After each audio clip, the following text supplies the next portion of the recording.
Hi, I'm Naomi Speakman, Curator of Late Medieval Europe, and welcome to my corner.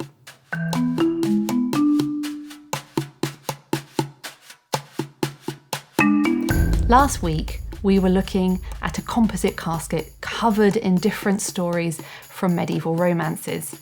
And we're continuing our theme of medieval storytelling today with another ivory casket. The difference with this one is that it explores a single story in great detail. That story is taken from a 13th century poem telling the tragic romance of the Chateland de Vergy. The tale begins on the lid. The Chateland de Vergy was the niece of the Duke of Burgundy, and the entire story is based at the Burgundian court. The Chateland was a noblewoman, and she struck up a romance with a knight. But they had to conduct this love affair in secret. The Chateland also had a small pet. It was a dog. And she would send the dog out to find the knight as a signal to let him know that she was alone. This is what is happening on the lid. Across it are 8 scenes, and they're shown in tiny detail in these quatrefoil compartments. In the top left, the story begins. Here is the Chateland, and she has the dog sitting on her lap, and she's talking to the knight, who is kneeling before her. Across these 4 scenes, the couple meet and come together, aided by the dog. On the bottom left, you can see the Chateland sends the dog out to find the knight. And here they are lying in bed, curiously watched on by the dog. But all was not plain sailing. The Duchess of Burgundy, who is very much the villain of this story, also desired the knight. In this compartment, she tries to seduce him. You can see that she's standing before her bed, which is revealed by these raised hangings, but he rejects her, and she's furious. She goes to her husband, the Duke of Burgundy, and she tells him that the knight has insulted her. The Duke can be made out throughout the panels on this casket because he's wearing this wonderful hood. So, the Duke goes to the knight, and he is angered that the knight has insulted his wife. The knight swears his loyalty to the Duke, and he lets the Duke in on the secret and lets him know that he has his love affair with the Chateland. We move to the back of the casket for the rest of the story. The story begins on the left-hand side. Here is the Duke, and here is the knight. You can see the little dog is jumping up. The knight is telling the Duke about how the affair is conducted and the aid of the dog. The Duke then watches the couple meet. In the third scene, the Duke is telling his wife, the Duchess, about this secret love affair. In his mind, it is to reassure her, but in reality, she is infuriated. And in the final scene, the knight and the Chateland swear their love to each other. Things get a lot worse for this couple. We can see that on the end of the casket. This single panel shows a dance taking place at a feast at court. And the sound of the music that they're dancing to is implied by the heralds, who are both standing at either end and are blowing trumpets.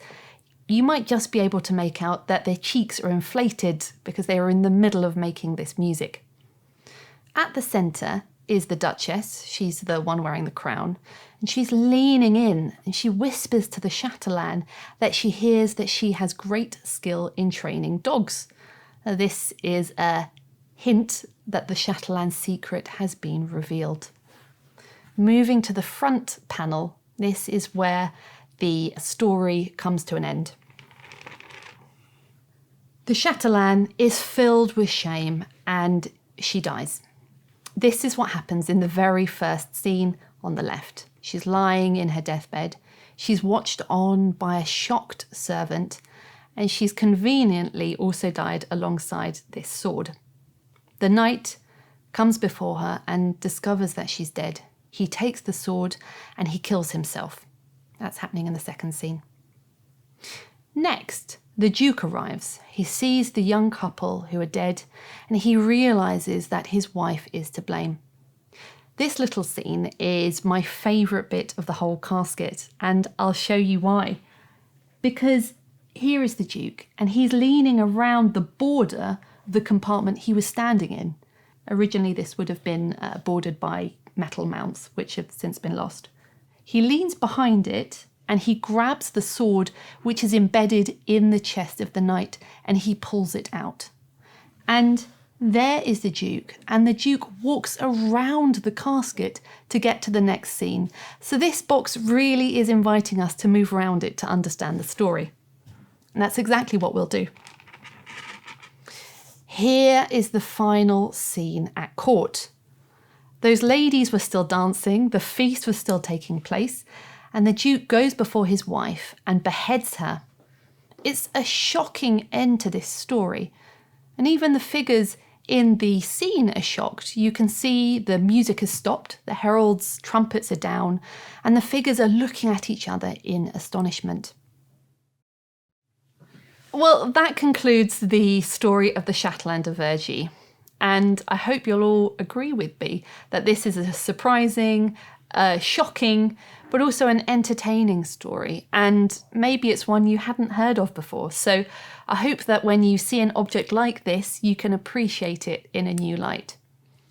It probably comes as no surprise that this is also one of my favourite objects in the medieval collection, because it's so detailed, because the story is so fascinating, but also because of the characterisation. This is like a medieval comic strip. The personalities of the characters shine through. We see the anger of the Duke, the sadness of the Chatelaine, and there's also an incredible playfulness going on here, such as the way that the Duke moves out of the confinements of his own compartment round what the carver has set in for the mounts to reach into the scene before him and grab the sword out of the knight's chest. This is a playful, inventive object, and we can only appreciate that when we look at it on all its sides and understand the story completely.